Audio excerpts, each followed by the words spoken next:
సువర్ణము అంటే మంచి వర్ణము కలది. సు అంటే మంచి, వా అంటే వర్ణము, అంటే వర్ణము కలదాన్ని. సూర్యుడికి మంచి వర్ణమే, సూర్యుని పేరు వస్తుంది, శివుడి పేరు వస్తుంది, విష్ణు పేరు వస్తుంది. అందరికీ ఈ సువర్ణము అనే పేరు ఉంటుంది. అంటే అత్యంత విలువైన బంగారంకి కూడా సువర్ణమే అంటారు.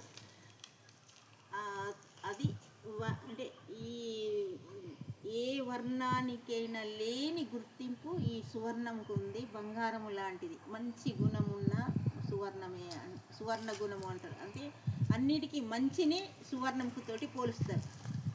మంచి పనులు చేసినా అదే వస్తుంది, ఏది చేసినా అదే వస్తుంది కనుక సువర్ణ అనే పేరు ఆ విధంగా పెట్టుకుంటారు చాలామంది. సూర్యుడికి ఉంది, ఆంజనేయ స్వామికి ఉంది, ప్రతి దేవతల లోపల ఒక పేరు సువర్ణం అనే పేరు ఉండే ఉంటుంది. ఇది సువర్ణనామానికి ఉన్న ప్రత్యేకత.